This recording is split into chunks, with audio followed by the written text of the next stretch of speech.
Check, check, quick sound check. Can everybody hear us loud and clear? What's going on, Coach Paul? I hear you loud and clear, Coach Jay. How are we doing after this eventful Monday? I should put it mildly. Very, very eventful. Very eventful. Eventful Monday. I'm doing all right. Took a little bit of a hit today. I was on a little bit of a winning streak to start the live account, but break your rules. Sometimes you pay for it, and that was me today. Traded outside of my normal trading hours. Who just said what the hell was that? What happened, JD? Oh, are you talking about the trading day? Yeah, what was that? That was a lot going on. But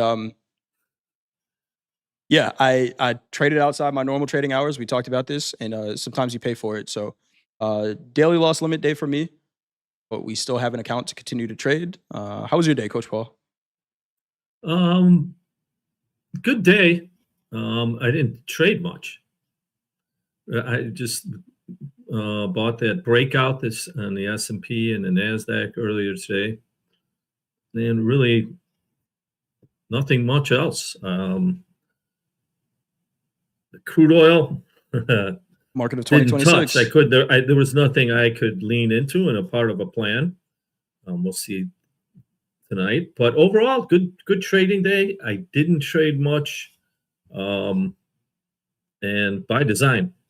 That is the biggest advice out there is rein it in. Do not. We'll look at the ATRs later, but let's see what the audience did today. Let us know how you did today. Were you up on the day, down on the day? Anything that you learned from today? Did you follow your plan? Did you follow somebody else's plan? Chauvin in the chat asked a very simple question. I love this one-word question. I think it was to why I traded when I wasn't supposed to. The question is why. I'll be honest. I was chasing volatility. Plain and simple. The reads I had were right. The execution of the reads were wrong. I got short last night in the S&Ps. And after I got stopped out at 68.52 in the S&P. The high tick after I got stopped out, 68.53. That was the market. It didn't trade higher than 68.53 until it got to my target. That was the market telling me, I don't care if you were right. You shouldn't have been trading when you should not have been. And then I got long this morning, but I already spent some of my risk budget last night on less than favorable trades. And then, on just a normal pullback, there's a daily loss limit, hit the daily loss limit on the way to the market trading up. So just a poor execution day. Kind of got outside of myself a little bit, chasing the volatility. You got to be aware of that, right? There's headlines flying around. There's everything on Twitter. Oh, the markets are going to move.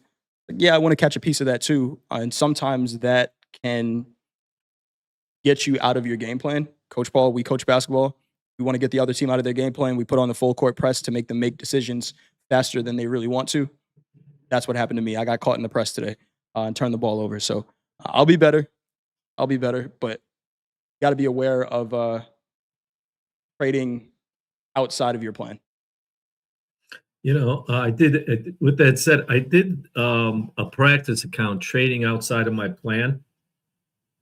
Yeah. It was a losing day in the practice account. Yep. There you go. I want to bring this up. You hear me say it all the time. Plan your trade and trade your plan. With this volatility, and Coach Jay was straight up honest about it, it can lure you in.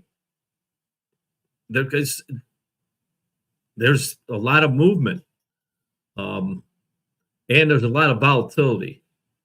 But when that volatility comes, risk has gone higher. We'll go through the ATRs as we go forward. But now is really the most important time to really batten down and be disciplined.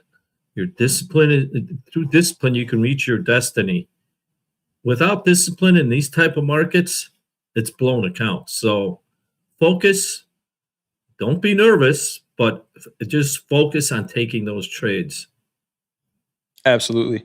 William Packer says, "Stop looking at the headlines. Look at the market action." William, I don't disagree with you. Amen. The headlines are there. We're aware that the headlines create the volatility. I've never been a trade the headline trader. Why was I doing that? I paid for it. It was an expensive lesson today.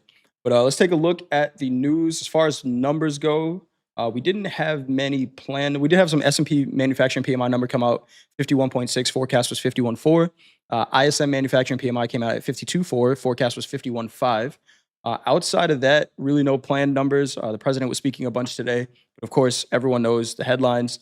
The increase in the war in the Middle East between Iran, Israel, the United States, and other neighboring countries as well is the focus for everyone right now in the metals markets, in the energy markets, equity markets, maybe a little bit less, but more so in the energy markets for sure. We'll take a look at crude oil. Shout out to Coach Paul, who said in 2025 that crude oil had the potential to be the 2026 had the potential to be the year of crude, and today was exactly that. Let's take a look at the quote board. 36 different markets we could trade with Topstep accounts today. To the downside, we had soybean meal down 2.5%, wheat futures down 2.58%, and silver, our biggest percentage mover to the downside, down 3.38%, which was surprising because silver was up a decent amount on the day before it sold off pretty hard.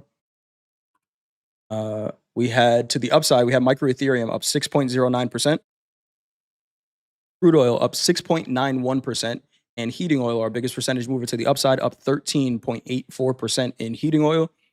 Honorable mention to micro Bitcoin up 5.6%. Let's talk about our big four. We already mentioned crude up 6.97. It's actually still moving right now. We just got some headlines that the Strait of Hormuz would be closing, and Iran said that they would not be allowing any ships through. That was a headline that came through.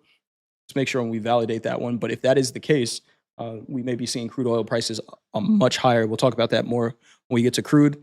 We had the S&P down 0.12%, gold up 1.95%, and the NASDAQ down 0.06% on the day. I got a NASDAQ chart up here, Coach Paul, on a daily. What are we seeing here? Still, still in rotation, longer term. We will touch the 200 again, held, rallied back. So we're not getting follow through selling. We're still coiling. Yeah. With a downward drift. And one thing is, don't sell in the hole.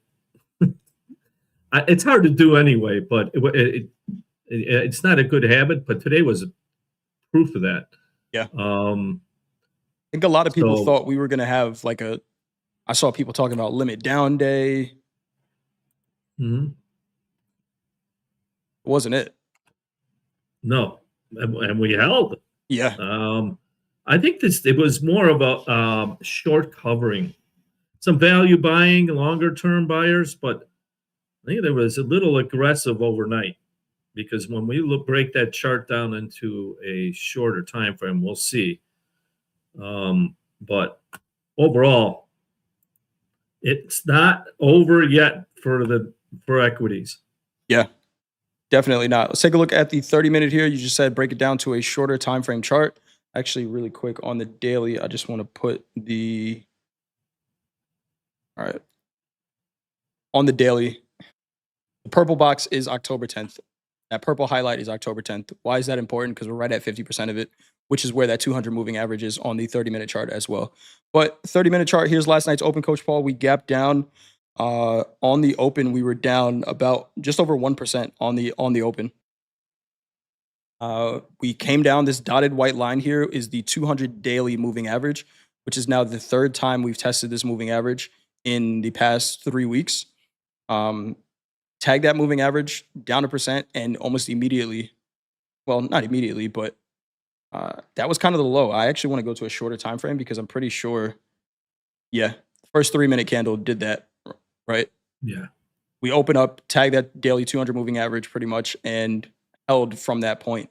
We've seen this a decent amount over the last year and a half of, you know, Sunday headlines causing gap downs. This was like the tariff trade 101. A tariff headline would come out over the weekend. The market would gap down and then just fill the gap afterwards. And patterns are patterns until they break. Did it have to happen? No, but there was no continuation, no follow through, right? If we look at this 3-minute candle here, price didn't even try to advertise lower after the first 3 minutes. Volume never did as well until much later in the session. So looking for that aggressive sell off right on the Globex Open, I think the one thing that I see an issue with that is, and I got to remind myself as well, it's a lower volume time, Coach Paul. It is a lower volume time. We've discussed this before. At night or big earnings releases, Yeah. you get crazy movement. But really, they don't want us talking about this. Okay. No, I had the wrong chart up. You guys should be able to see the charts now. Billy, thanks for that. Go ahead, Coach. But when I say the real volume, I'm going to call it the New York Open volume. Yeah. Or an easier term for that is cash. The cash market came in. That's where, that's where the players are. And we saw it again today. By the way, that movement at the lows that were on 24,508 was the third level of support on the pivot numbers. Rarely hits that. Held it, I think held it and bounced off of that before the opening. So when we look at night, if we just remove the night session and just go to regular trading hours, so, yeah, it's such a simple trade. I'm sorry. Like, this is David Allen, Eat the Rich. I like that chat name. I every time I see it, I'm like, oh, that's a interesting name. But yeah, I mean, he says, says only trade regular trading hours. Now, I won't say only trade regular trading hours, especially if you're trading something like the metals. We've clearly seen that, Shanghai session can move the metals around because there's actual volume. For the equities tonight, I'm not going to be on slow markets tonight with Dakota. He may have another guest on. I have an event that I have to go to. I'm not even going to be tempted to do it. Even if I miss a good trade in the overnight session, I'd much prefer to trade when I know there's a high probability setup. And you were able to trade the same prices, Coach Paul, if you just waited for the overnight session and there was a clear direction of where this market was going to go the rest of the day, or where it was trying to go. Shout out to Dan Emmons, who kept calling out, the bounces off the regular trading hour VWAP. That's that red line here. Right? Do we know definitively that anything is going to happen in the markets? We don't. But in this case, go ahead, Coach Paul. I don't even want to talk about it as much. You traded it. What did you see? You just made a statement that got me to react, is that when you mature as a trader, you completely accept that there is nothing but uncertainty. And I say the only certainty is uncertainty. So trading a plan, looking for a certain structure, this was it. I mean, we talked about this before. I don't, like you said, I just trade the open. If it's not there, okay. For me, I don't. So let's look at the 3-minute. Now that was the second level of support on the pivots, was 24,645. Okay. Now 200 moving average on the daily right there as well. 200. Key test. This is like the anti-up time. Are you staying in? Okay, it's going to cost me 10 chips. Whatever. It's going to cost me that 3-minute risk. Now, in volatile times, one of the things is to take the volatility, you have to squeeze down the time frame. So you're not exposed for a longer period of time because anything can happen.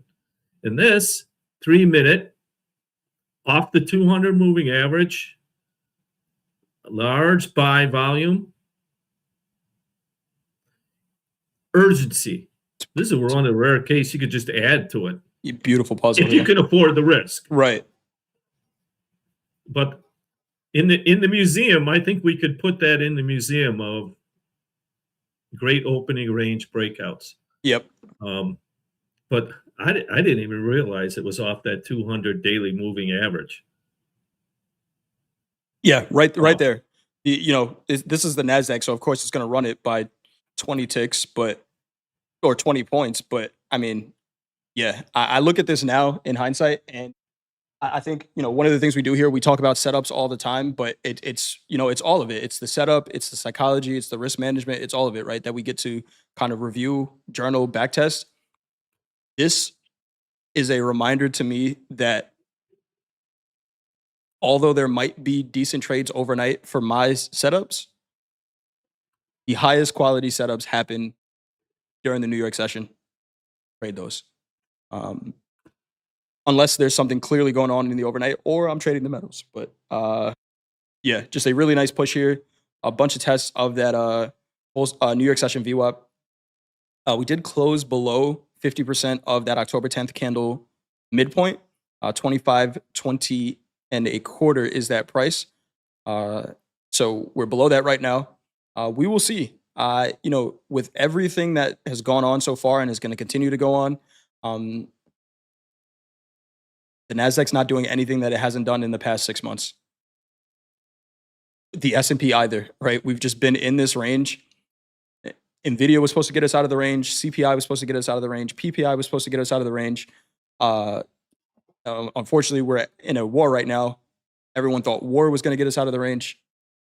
Nothing is doing it. So I think if I'm trading the equities, Coach Paul, unless something gets us out of this range, I have to trade what's in front of me. Well, exactly. And that's how you handle uncertainty. Right. Because the opening last night, what it was uncertainty, times 5. So in that's going back to what I said, squeeze down your risk time. Go down to short time frames. Because the volatility is there. Like here, we proved it here. If you got it, you're rewarded quickly. If you're over leveraged, so let's look at what was today's range in the NASDAQ? 624.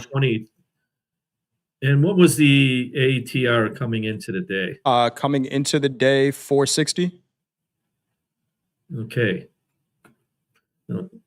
So we have rising volatility, vicious rotation. I was just looking at the half hour. We've traded up and down and through the 200 moving average almost every day. Yep. That hasn't been that right there. What is it? That's volatility, short-term volatility. It's rotating sharply. Something's going to break. Yeah. It hasn't broken a downtrend into the downside under the 200 on the daily, but I don't know, it's the same prices. It's the same prices we've had since February 1st. I think we're in that range. Yeah. But how many times are we going to keep chipping away at this 200 on the daily? That's my question. On a higher time frame, I'm slightly bearish just because of the amount of tests that we've had of this 200. But William Packer just said it in the chat. You'll see so much noise going forward. We're day traders. Even that, right? If I'm thinking, we tested this so many times, it should short, the market could rally up to 25,600 on an intraday time frame before it even gets there. So paying attention to what's in front of us from a mindset and psychology perspective is important, right? Just trade the market that's in front of you. I'm saying that to myself as much as anybody else right now. Uh, take a look at the S&P really quick. Very similar story. Testing into this October 10th candle, closing above the high. Same prices that we've been trading. The Russell holding up a little bit better, I think, than everything else, but another one still in the range. And the Dow, our most recent to make an all-time high. Very similar story as well. The Dow was what I remember. Yeah, very similar. They all did the same thing. Man, that was such a clean trade. Coach Paul, nice trade, man. I don't know what the hell I was doing. Nice trading. It's the only trade I look for in the equities during the day. Here it is in the Russell. Urgency, early. Yeah, I just want to take those. So I got to remind myself of that and just take those. They've been working out pretty well, right? Why do anything else? Because why do anything else in the interest of chasing volatility when what you do to a high probability pays you? And that's ultimately what this game is. Anything else you want to say in the equities, Coach Paul? No, nothing to add to it. Keep an eye on that 200 on the NASDAQ. In other words, in all of them, the Russell's sitting right at it. The Dow's right below it. The S&P right at it. And you meant the 200 on the daily? Yeah. Okay. Yeah. Wow. So another thing is to say, and I'm going to say it again, tighten up. Yeah. Tighten up your risk parameters. Tighten up your time exposure. At any moment, some crazy headline can come in. You have to be defensive. Absolutely. All right. Absolutely. All right. David Allen, eat the rich. YM is my new NQ. I know what you mean by that. Yeah. YM's a great market to trade. I got to decide whether or not I need the. So I looked at the data for the live accounts, and I don't want all of them because if I want to trade the YM, I got to get CBOT data, and I'm not trading AGs or treasuries or anything like that. Got a decision to make. HomeX or CBOT? I don't know. My suggestion? Yeah, stay with the CME. Stay with the CME, and Russell and YM are very, very similar. Agreed. I've been trading the Russell a lot more since I got in this live account. I agree. And so I know what you mean about the fees. Yep. It's something you don't have to worry about in a combine. Combine or XFA. Pretty Girls Love 420 says, I got both. On my personal account, I got both. But that's the decision you have to make as a live trader, right? Topstep is going to pay for CME. Well, actually, Topstep will pay for it. When you get to a live account, Topstep will pay for whatever data feed you want, but they're only going to pay for one. So you could say, hey, I'm just a metals trader, and they'll give you that. But right now they're paying for CME data, and I think that's good enough for now. Let's take a look at gold. Coach Paul, what are we seeing here in gold? We covered above that 50% of the aggressive sell-off last week. What are you seeing here?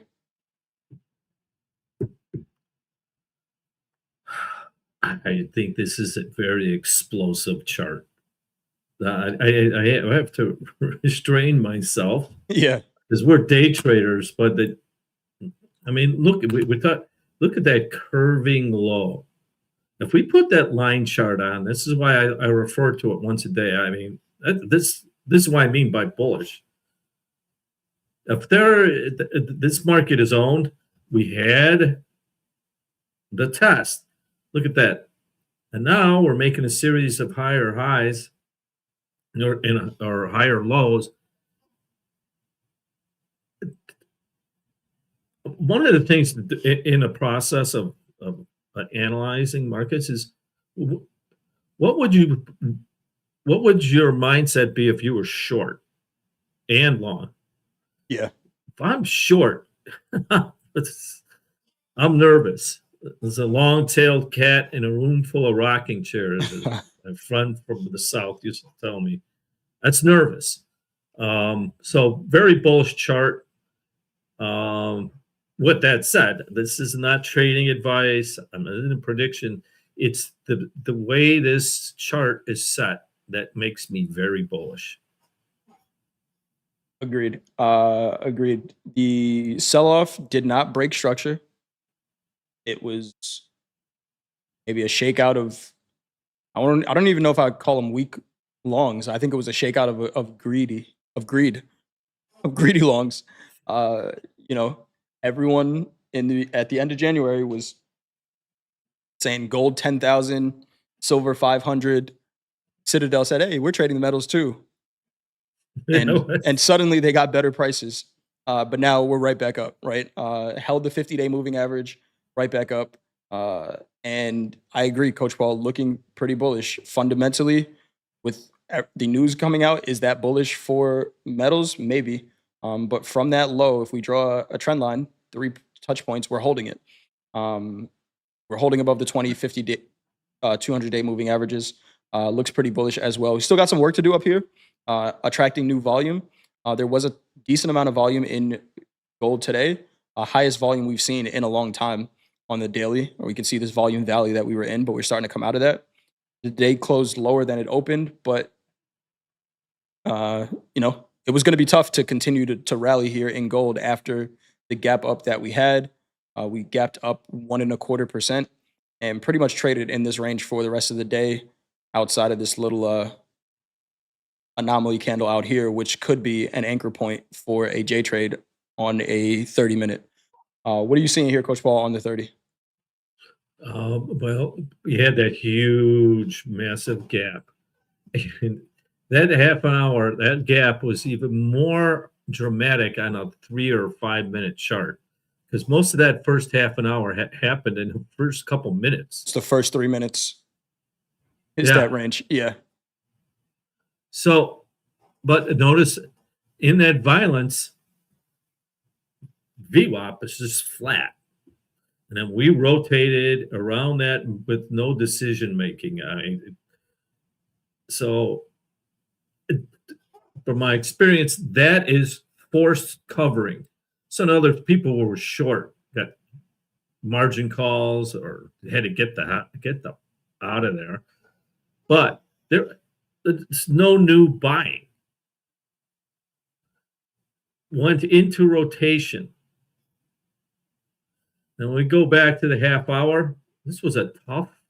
It's the easy as that looks on the daily. This was a tough trading day. Look Very at that. tough. Yeah. The first 3 minutes we encapsulated about 90% of the range.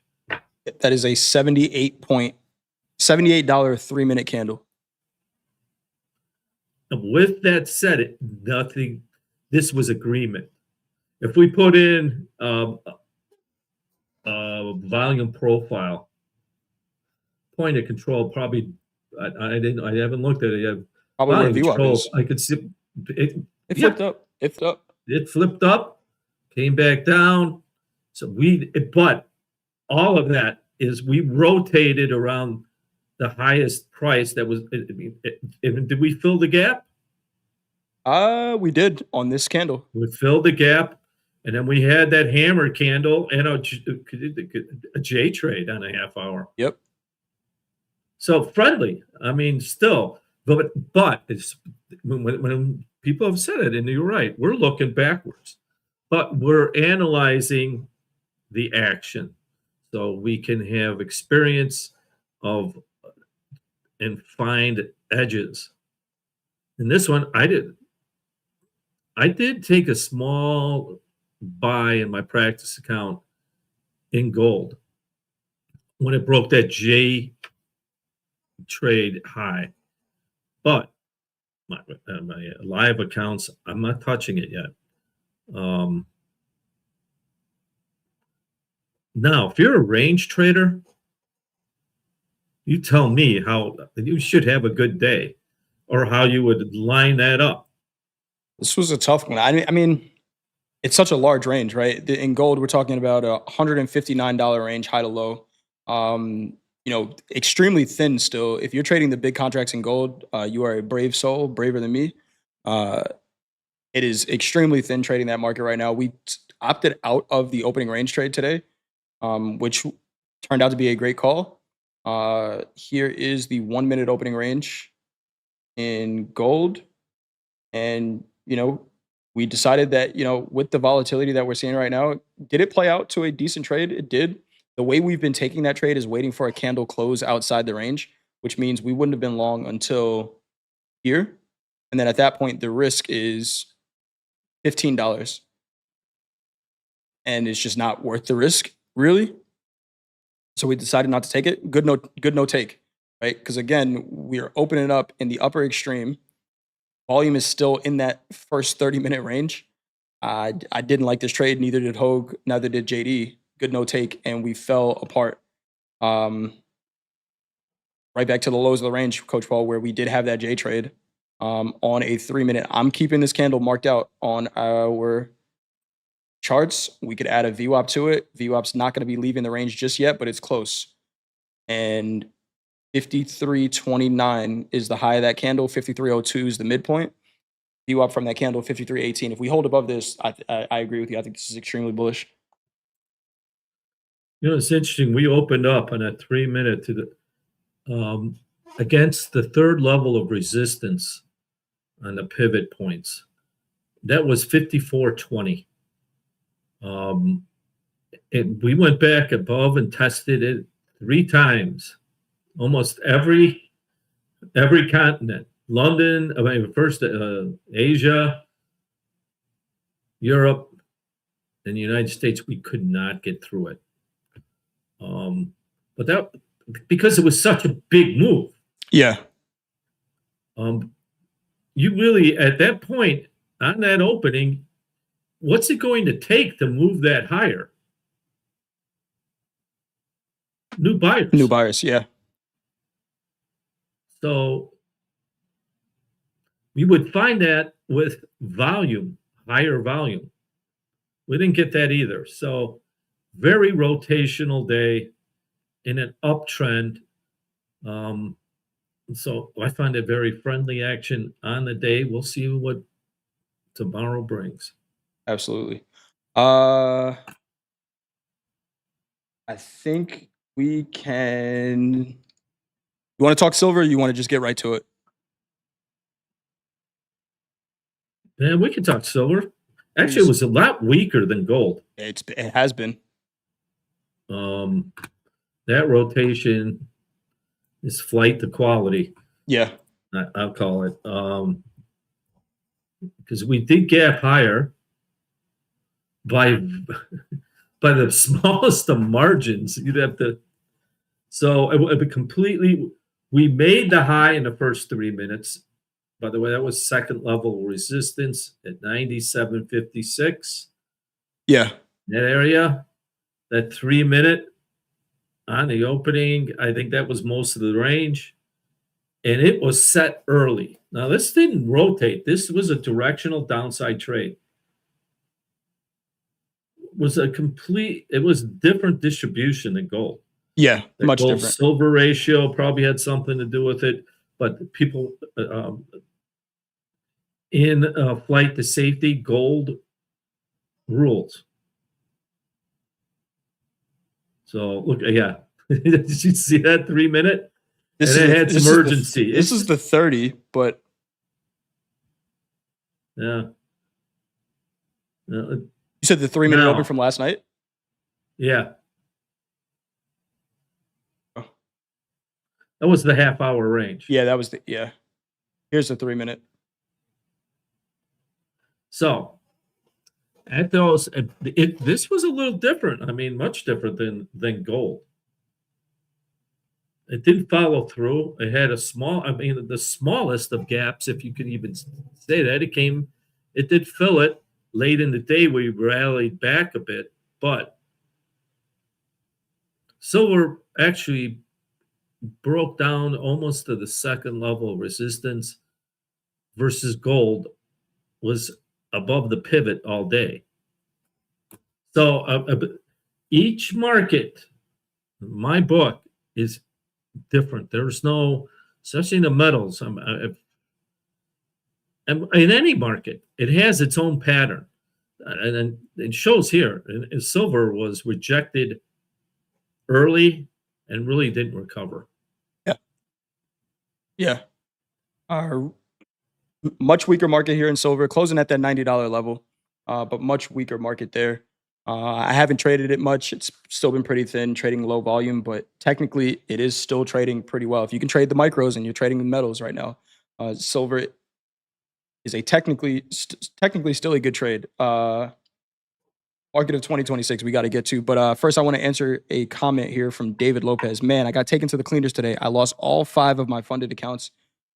As all caps risk management. David, I got a question for you. Were you copy trading them or were you trading them separately? Sucks to lose accounts. Hopefully, I always remember this quote from Dolby, and he says he remembers one account ever in his 2 years of working support at Topstep. He remembers one account ever that was slowly lost.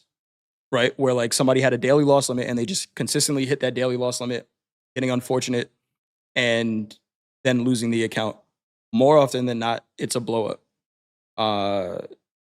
So, you know, if that's the case and 90% of the people fail or however that stat is, we just didn't do what everybody else did. Not even trading strategy, right? Just from a risk management perspective. If I just manage my risk better than most people, I give myself a better chance. But if I get to the point where I'm letting frustration or some losing trades, not accepting a loss, lead me to blowing 5 accounts, then I'm in that statistic of however many people continue to fail, right? So, I've been where you've been before, and I'm saying this from experience, losing accounts. There's something to learn from it, right? There's something to learn from it that hopefully you don't do the same thing again. But don't let this go without learning from it. I'll say it that much. I'll say it that way. Don't let this day go by without learning from it. Anything you want to add to that, Coach Paul? You want to look at these crude oil charts? Well, I just, one other thing is mark this down, frame it out. It's a day of learning. You're going to be tempted to chase, most likely you chased losses. What I mean, you ignored your plan and said, well, if I just make this trade, I can make half of that loss up without even thinking about how much you could add to your bottom line. This is full on tilt. This is days you learn, because it happens enough to go, I'm never letting that happen again. And that's from a hope to a belief. So on days like today, you can really, really gain from that, even though how painful it is, because that's behavior. That's a behavior. So I know it hurts. It's dark, but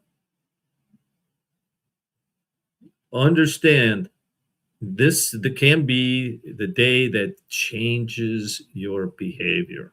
So don't be too down. David Lopez, comment in the chat that just said lost 5 accounts. We're not going to turn this into a one-on-one coaching session, but I got a ton of questions for you. How long have you been trading? And you have a comment in there that just says, I was about to stop trading because I'm not skilled enough. How long have you been trading? Please answer that question, David, because I have a follow-up question to that. And I think it's very, very relevant to what's going on right now. While David answers that question, Coach Paul, let's take a look at this crude oil chart. I have mapped out the biggest candle I've ever seen in crude oil, which was June 23rd. We haven't traded the upper 50% of this candle since it printed, and today it was the high and low range of the range. Oh, wow. Yeah, to the tick on both sides. I didn't even notice that. Funny how that happens, right? Yeah. Well, we've been talking. I mean, it's been a bullish scenario. War in Iran. I mean, it's not going to go down. Interesting, that high. And what was that high? The high of the day, $75.33. Oh, the news that created that huge down candle was Saudi Arabia Yes. ramping up production. Yes. Correct. Doesn't matter if the Straits of Hormuz are closed, but it's something else.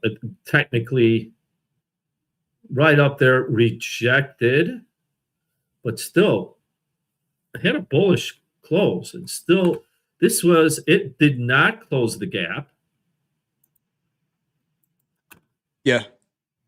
No, it didn't. This is and this is a move that is a measuring move. Like, watch that, but this could almost be that big candle down. We haven't filled the gap. We finished in the middle of the range, but this was just short covering, or a short covering, or emergency buying, or both. So this again, I think it made the high in the first 3 to 5 minutes. Yep. Yeah, it did. And that first 3-minute candle was the high.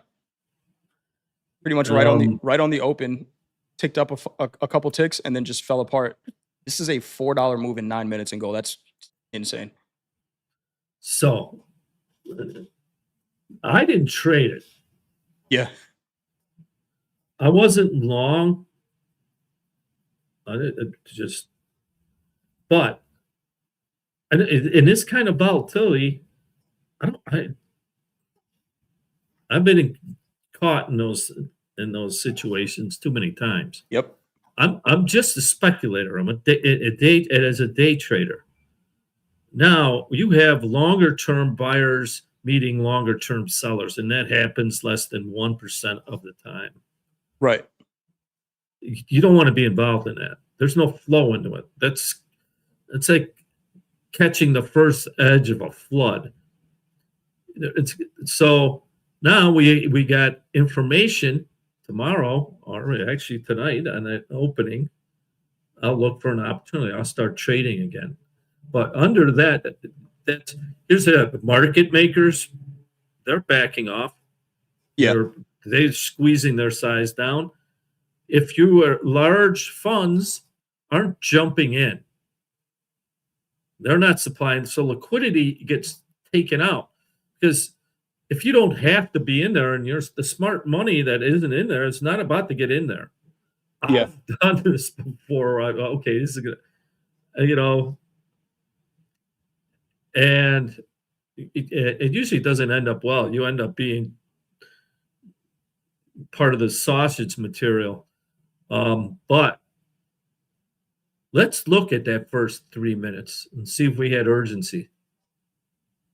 First 3 minutes of last night? Yeah. We did. So we had some urgency. We did. Now, that looks awesome when you're just looking at the charts. Oh, yeah. That's a scary trade.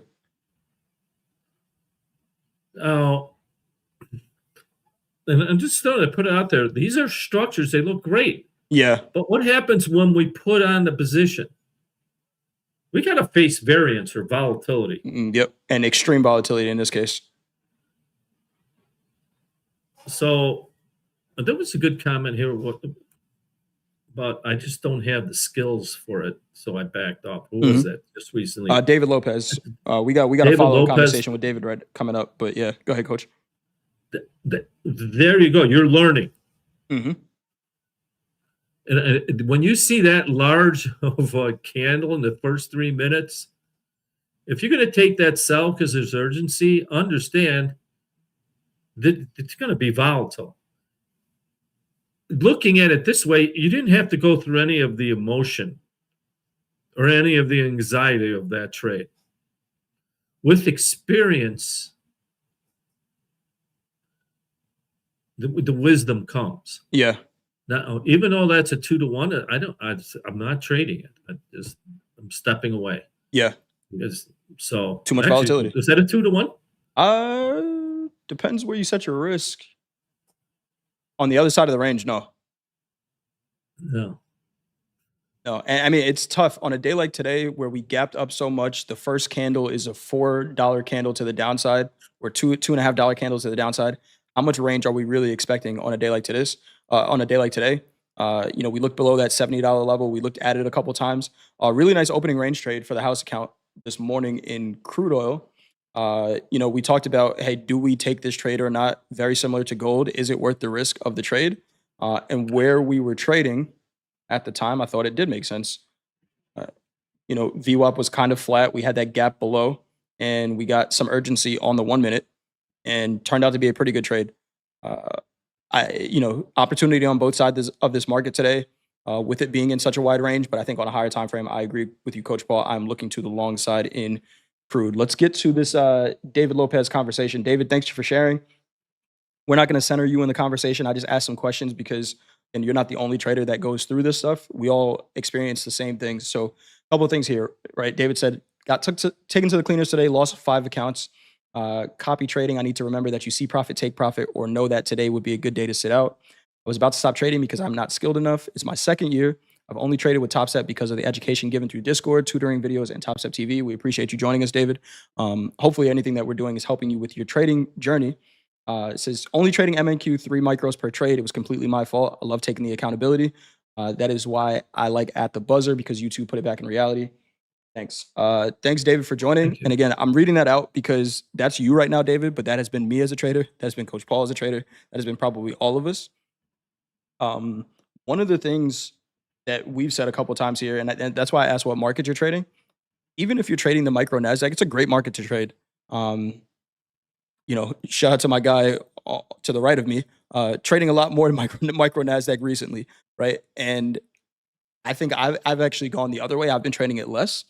But the NASDAQ, whether you're trading the micros or the big contract, the pace of the NASDAQ is probably, outside of the crazy volatility in the metals that we've recently seen, the most volatile market that we've had, that we have.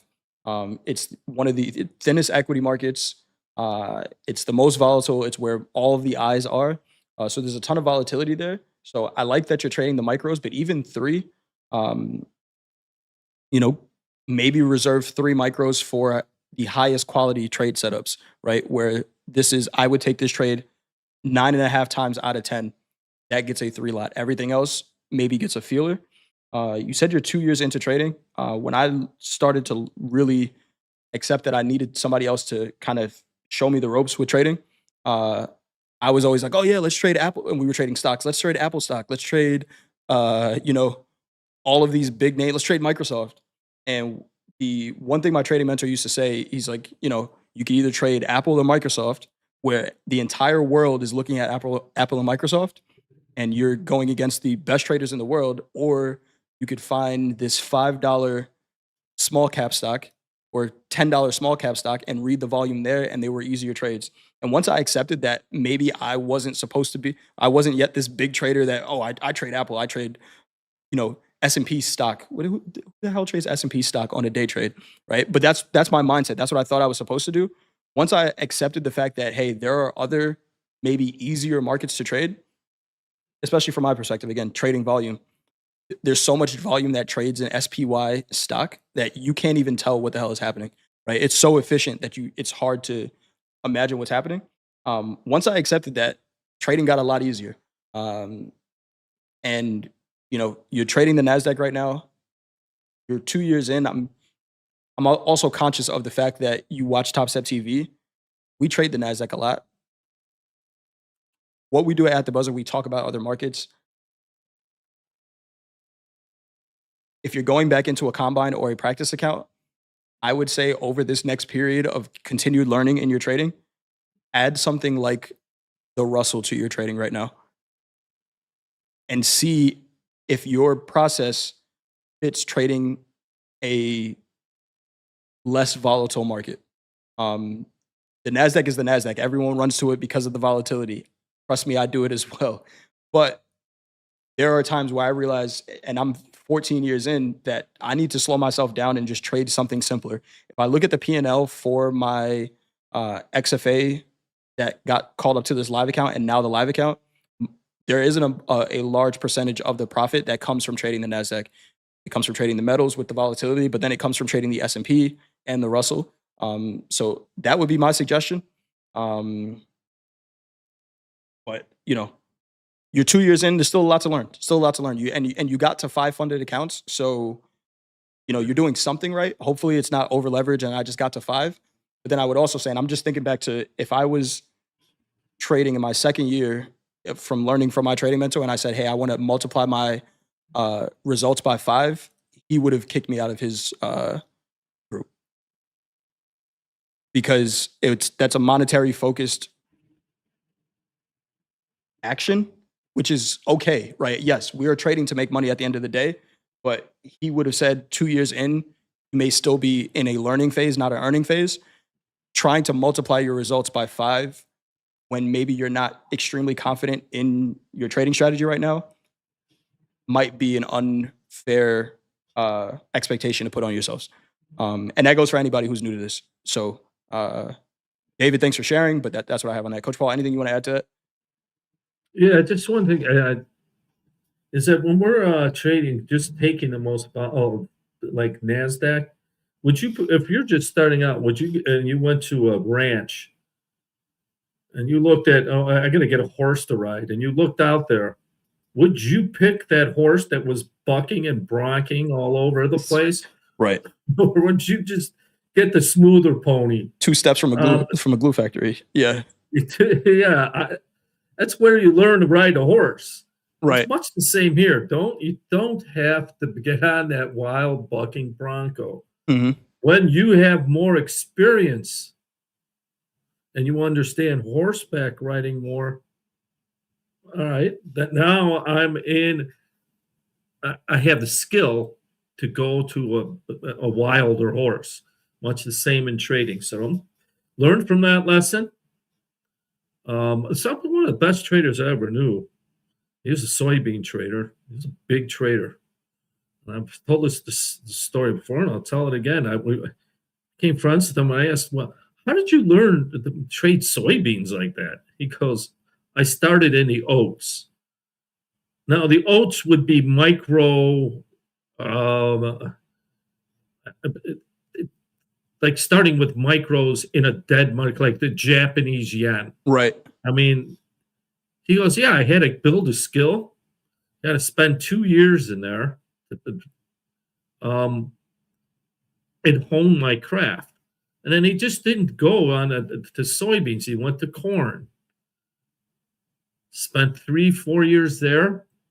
Then he went to soybeans. So there's a great advice out there. Learn how to trade. I mean, literally, or even learn how to execute a trading plan in a market that's not going to run you over. Yep. All right. Yeah, absolutely. Good stuff, Coach Paul. Love that analogy. Don't I'll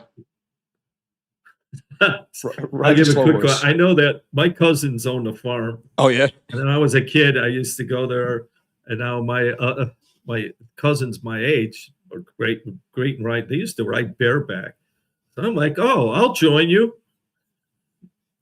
And I knew something about riding horses. I got on one. We were racing. Would take a turn. The horse goes this way, and I went that way into the ditch. And I'm like, I'm never riding bareback again. That's the way I feel sometimes trading the Nasdaq. Yeah. It goes one way, I go another way, and I just wasn't prepared for it. Yep. So that's probably where that came from. Absolutely. David says, thank you, David, for the topic to discuss today. Also, I'm on social media too, everybody. If you're not, you're 2 years in to the 5 account thing. There is a lot that you can do. Honest focus in trading in one account. And that is what I want to try to show here. Again, I got to this live account trading 1 XFA. So nothing has had to change. I don't have to do any mental math for my P&Ls or anything like that, where I might have been copying 5 accounts to make $200 to make $1,000. I just need to focus on, if I want to make $1,000, how do you make $1,000 in one account? And nothing fundamentally has to change, right? Because what we do, and I think what you're conditioning yourself to do and what people don't realize is that when you're able to copy trade multiple accounts, I'm conditioning myself, Coach Paul, with a 1 lot in the NASDAQ. I'm conditioning myself, if I'm copying it 5 times, to see $1,000 out of a 10-point move. And Yeah.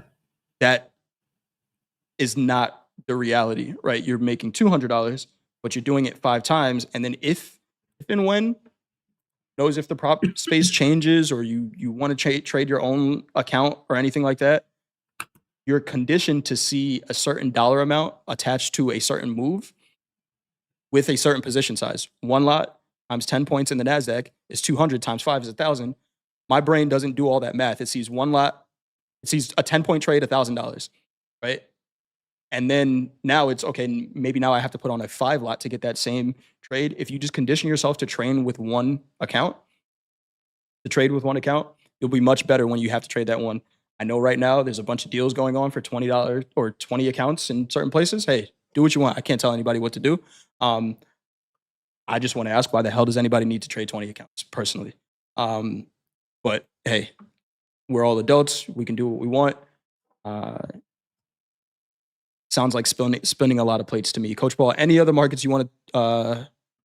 Just got one other thing to say. That in a chat here, and there was some really good advice. Super Drac, AL, snooze you lose. Copy trading really has to be earned. AL, more accounts equals more risk. And Super Drac, trading 5 accounts is a trap. First get payouts, big payouts, then scale. For sure. That's my All opinion. those are. That's it's my experience. You have to, and I really love that. You have to earn size. In the trading pits, you had to earn size. First of all, if you came out slinging and no one knew you're a rookie, Yep. 90% of people would just ignore you. Yeah. They just like, they really don't trust you. Even if you're slinging, you're going to have to sling that against the public, or what we used to call paper. Yep. Now, if for filling brokers, they just didn't give you the deck to fill. You started with a 5 and unders, the little ones, and you had to build experience and build your way up to executing 500 lots.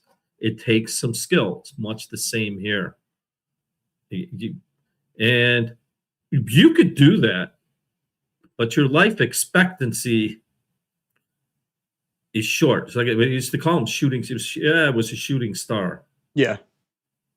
And while it looks great if you can do it, but if you don't earn a skill, it's going to be hard to continue forward. For sure. For sure. Game Boy Tommy says, same thing. We're using a $109 account and getting $2,000 leverage. I do agree. One account does help, but it's all leverage. Oh yeah, it's all leverage. Futures are, leverage products, right? Which is probably why we're here. But if you have 5 accounts and you're trading them all separately, I even still think that's a tough endeavor. But it sounds like leverage until all 5 accounts are lost on the same trade, and then it's leverage the other way. Right. And I don't know. We could stop with that there. Let's take a look at micro Bitcoin. Also, Sandy, I saw your oil target in the chat. Sandy was looking at $113 in oil. Let's get micro Bitcoin out of the way, Coach Paul, and then I think we can wrap it up here. What are you seeing in micro Bitcoin? Yeah. Possible on a daily, possible. No, not possible. We're still in a heavy rotation. And we need to really clear this 20-day moving average. We're still in that huge candle. Let's close above that daily candle and get a J trade. Yeah. But the farther we go on time, the less reaction we really going to get on that. So rotating in at the bottom of the range, we had a short-term pop today. But we've had that before. Yeah, stopped right at 70,000 again. Yeah, and this is still we haven't broken out. Nice Nice rally, but it was an hour and a half of time. And we did this on, I think it was Wednesday. So it's making an attempt to bottom. It hasn't cleared on a longer term basis. Buy low, sell high. Rinse and repeat until it's over. Coach Paul, anything else on your scouting report? I haven't looked at it in a while, but I imagine natural gas. Let's look at that daily. Heating oil was I don't know what happened to heating oil today. Yeah, well, it's It is heating natural. oil is a proxy Crude. hedge for diesel. Mm. They move very similar. They're processed. I don't know the straight specific, but I know there's a relationship. But even that with the heating oil, it came quick and hard, and then we just rotated back. But natural gas, gap open, Sunday night gap. We had urgency. Still, it's in a downtrend on a higher time frame. But look at how quickly this can happen. When we gap open, break out, have urgency, and roll right back into the middle of the range. This looks so easy here, right? Yeah. But unless you had that on early,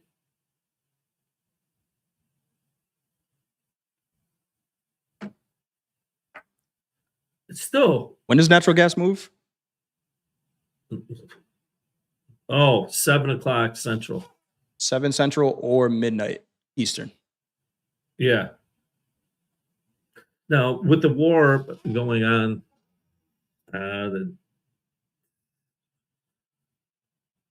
you expect this, but look where we opened above the 200, tested back down, and rotated through and if we look at the session VWAP,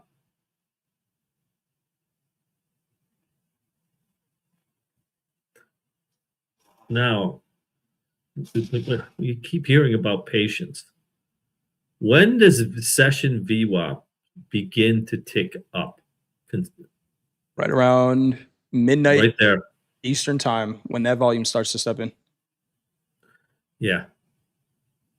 So there, if you have the patience.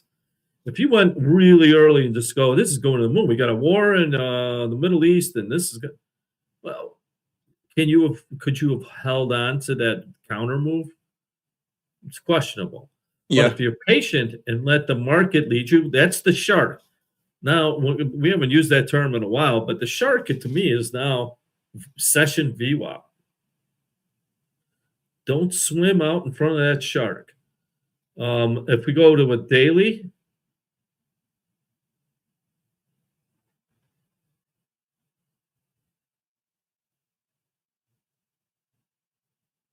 on the daily, it's got work to do. Yeah. So that dramatic. Look at it. It's this tiny little range. So imbalance still above the 200 on the daily. We went right to the 20-day moving average. I want to watch that to see if we can get above that level. Other than that, we're done. Remember, plan your trade and trade your plan, and we'll talk to you again tomorrow.